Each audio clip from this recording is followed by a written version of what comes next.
All right, my friends, welcome back to All Cars. It is time for another MotorWeek retro review reaction. This week it is the 1994 Saab 900. Now, if you've been here before, you know I'm a pretty big fan of Saabs. I think I'm going to have a lot to say about this one, and it looks super cool. This one hasn't been up for very long, so I thought it was absolutely time for us to do it, since not too long ago I did a history of Saab here on this channel.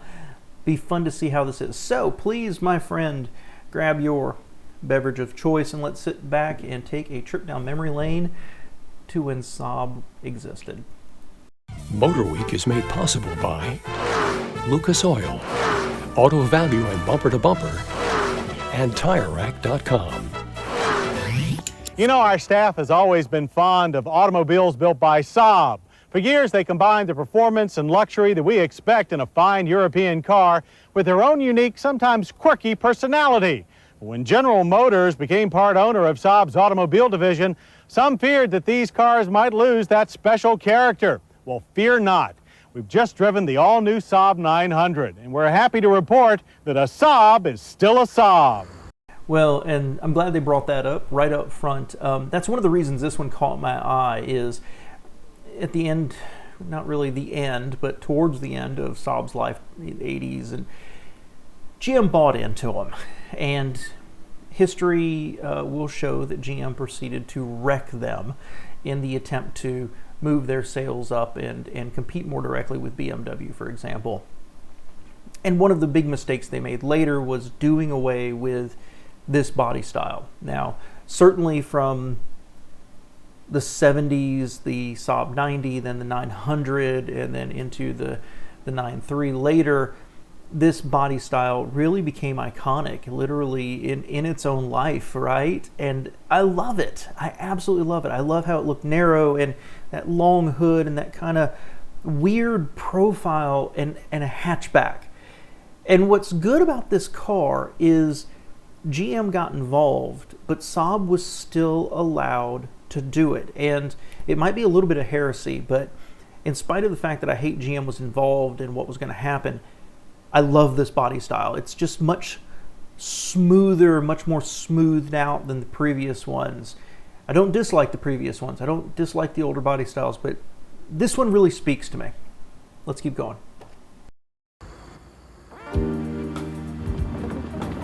But then, what else could it be with a shape like this? While the 94 Saab 900 may share more than a few parts with its new European GM siblings, its styling remains unmistakably Swedish, and more precisely, unmistakably Saab.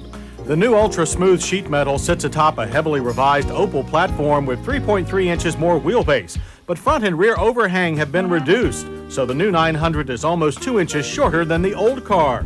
You know what? I've never in my life had a chance to drive an original classic 900 and then turn around and drive one of these based on that opal platform. I've never in my life had a chance to drive one back to back. So I don't know, and I can't speak to GM's involvement in how it changed the feel of the car, the ride and the handling and the torsional rigidity. But from a design standpoint, I think this car looks fantastic. I really do. That longer wheelbase serves it well instead of looking, you know, like it was built on a short wheelbase car from the 60s and 70s, which it was, and then shortening up the overhangs. I think this is an incredibly well-proportioned car that is distinctive from any angle. Really nothing else looked like it. Even its country mate of Volvo didn't do something that looked like this. So really love it. They kept that hockey stick window line right there. They've still this car works for me. Gosh, I would love to have one of these. This car works for me a lot. So let's keep going. Initially, the 900 will only be available as a 5-door hatchback in S-grade trim, but an SE-grade car as well as a 3-door hatchback and 2-door convertible are on the way. Here now is our 900S test car's optional 2.5-liter V6 engine, a first for Saab. Built in England by GM's Vauxhall, it fits into the 900 engine lineup between the base 2.3-liter 4-cylinder and a 2-liter turbo that will arrive eventually. The V6 pumps out a respectable 170 horsepower and 167 pound-feet of torque, and it's connected to a standard traction control system. This translates into a fine 0 to 60 sprint of 7.4 seconds. 900 used 15.8 seconds at 91 miles per hour to finish the quarter mile. Solid numbers. Solid numbers. It's funny listening to that. If you get really close, when they were talking about that engine, it just sounds like a GM engine. I don't know. Anyway, the engine doesn't excite me, but nice solid numbers all the way around on everything so far. Six-cylinder power came on strong from down low with a touch of front drive wheel shutter, but without the annoying torque steer so familiar in Saab's turbo cars. Power continues to flow evenly through the gears, which are controlled by a typically rubbery feeling but very precise Saab 5-speed manual shifter. A 4-speed automatic is optional. With McPherson struts up front and Saab's well-honed twist beam suspension in the rear, the handling was also very precise. Moderate front plow tilted the 900 towards the luxury side of the sports sedan field. Our staff would also prefer less of the body tilting in corners, but all praise the solid chassis and quick, accurate power steering. Interesting feedback there. Quick, accurate steering, very solid feeling body, but the roll made it feel more like the luxury end of the sports luxury market. Interesting way to say it really didn't handle that sportily is what I hear, but that it sounds like a very solid car that competent. Maybe that's a good word. Certainly on the competent side. Cheers also for the standard anti-lock equipped disc brakes. Consistent 112-foot stops from 60 impressed our drivers, as did the excellent stability and pedal feel. Fantastic results, honestly. I've said many times, it's become a thing here for these retro reviews that 115 is that magic number.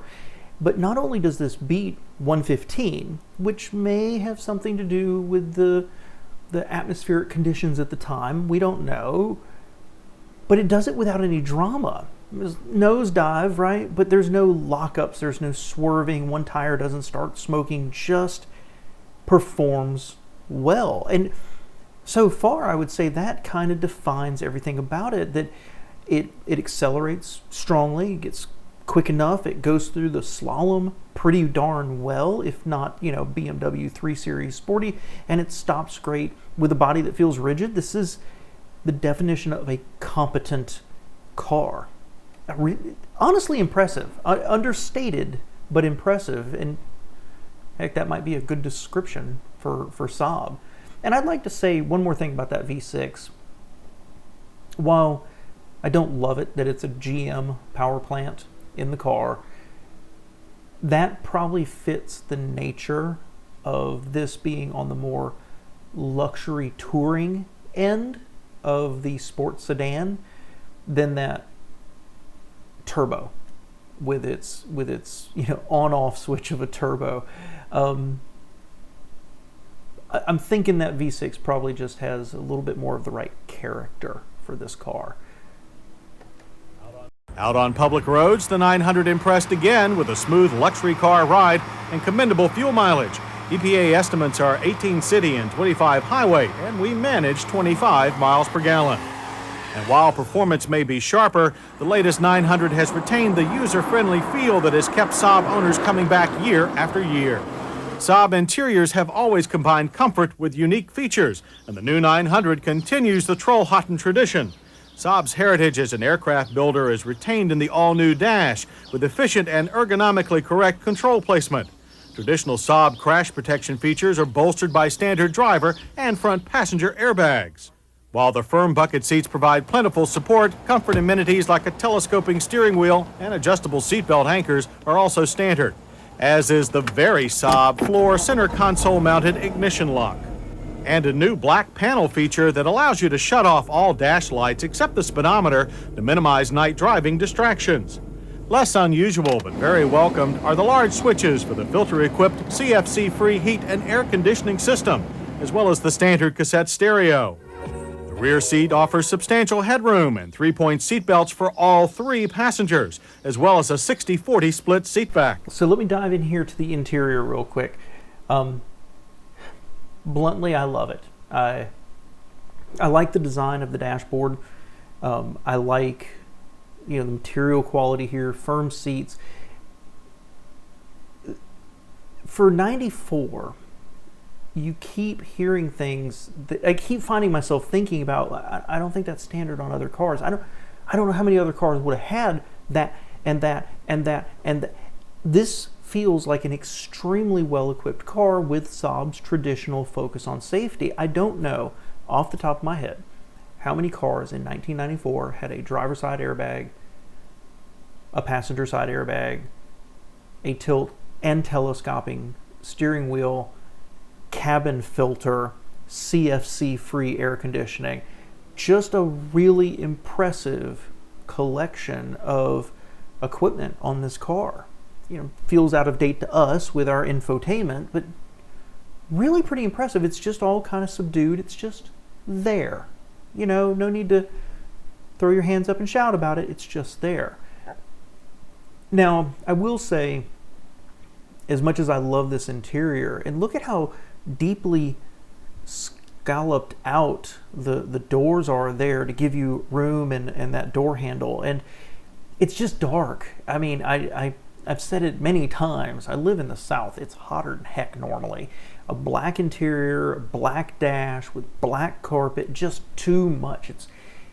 It looks quite rich to me, except for one thing, but it just feels a little dark and drab.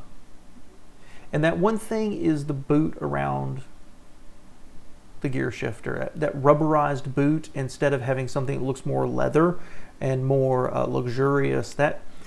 I don't know, that boot around the gear shifter just kind of strikes a wrong note for me. But overall, the interior is very impressive. I really like it. Gosh, I would like to see some beige in here to brighten it up a little bit. But another highlight is Saab's new optional integrated child seats that keep two little ones safe and secure. Big loads, however, go in the huge trunk. 24 cubic feet of cargo loads easily thanks to the wide bumper height lip. Fortunately, you won't need a trunk full of money to pay for the 900. Saab is holding the line on prices, with the 5-door 900S starting at $20,990. Our heavily optioned V6 test car carried a price of $26,280. And that price buys a lot of car, especially in the safety department. The 900 has standard dual airbags, seatbelt tensioners, anti-lock brakes, traction control, 5-mile-per-hour bumpers, and meets all 1997 federal side impact standards.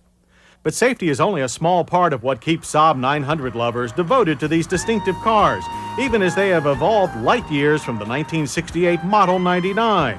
So the 900's faithful legions need not fear, because GM parts notwithstanding, the 1994 900 is still pure Saab. I love it.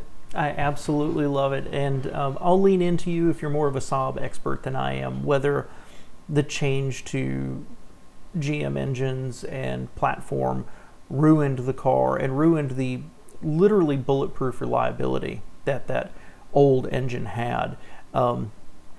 There's the part of me that is, wow, if I wanted a Saab, I really want one of the old ones. But there's a large part of me, because in the 90s was my 20s, this is the Saab for me, right? It kept the magic inside and outside of the old one, but updated everything. And so I really like this. And then it was with the 9.3, and ultimately when it moved to a trunk, that it all fell apart for me. And, well, Saab's history kind of proved that. But here's the deal. Part of these retro reviews are put yourself back then. Now in 94, I was not in a position to buy really anything. But if I was a little bit older and I was employed, doing well, and $27,000 car was, let's say sub $30,000 car was kind of in my wheelhouse. At that age, I would not probably put Saab near the top of my list. Sure, the Saab 900 Turbo was one of my first car lusts. But with BMW and Mercedes and where Audi was going with their stuff, I'd be hard pressed to go pick this doesn't have the sportiness and that shape that I love, that's narrow and long and hatchback, doesn't scream premium, sporty luxury like what, let's just keep saying it, BMW was doing at the time. I think that a 3 Series would speak to me more then. But as I've gotten older, and it's not a rational thought. It's not a check boxes, a checklist of here's the pros and the cons, right? It is that I've gotten older, this quirkiness really appeals to me. And to the point that right now, if I wanted to go buy a 94-ish car to just enjoy and make videos about, I'd get this before I'd get a BMW or a Mercedes any day of the week. Absolutely. This isn't quite a dream car for me. This Saab 900, previous generation, this generation, they're not quite dream cars, but they're a magic kind of portion of when I became interested in cars, that I always was interested in their quirkiness, and I want something that speaks to me. I've started saying that a lot more in my videos because something like a Toyota Camry checks all the boxes. You can make a spreadsheet about how it's the right answer and low insurance rates and great gas mileage and great reliability, and it doesn't matter because when I drive a Camry, I can appreciate it for what it is, but it doesn't particularly interest me. When I bought my Mazda back in the day, Mazda Protege, it spoke to me like a Volkswagen, like a Honda Civic, like a Corolla never did. It was still a great car, but it spoke to me, and that's where the Saab sits for me. I can probably come up with a bunch of reasons, a dozen reasons why it's not the best choice if you want that premium near luxury car. A Volvo might be a better buy, but this car, its shape, its interior, its quirkiness, that you look at it and you know you bought something different than everybody else. This car speaks to me, and it speaks to me very, very loudly. And I will end with this. Friends of the family, let's put it that way, 2 of them, they're both Saab fans, and they both keep buying and selling Saabs. And part of the joke is that they have to have 2 Saabs at all time to keep one of them running. And there's some truth to this because they're buying old Saabs. They're buying like 92s and things like that. And I've been in communication with both of them that give me a Saab to review. And neither one of them will say yes yet because they're not proud of the condition or the mechanical functioning of their vehicles, and then somehow they end up with a different one. So I want to let you know I'm really trying to get one of these. I don't do a ton of reviews here, but I'm really trying to get one of these because I just want that trip down memory lane and I want to share it with you. So if it happens, you'll see it on the channel. Otherwise, let me know your thoughts below, guys, if you have some positive memories about Saab, and especially if you have some great knowledge about how this move to that GM platform, and maybe in this case a GM engine, ruined it or improved it. Let me know below, but I do appreciate you being here.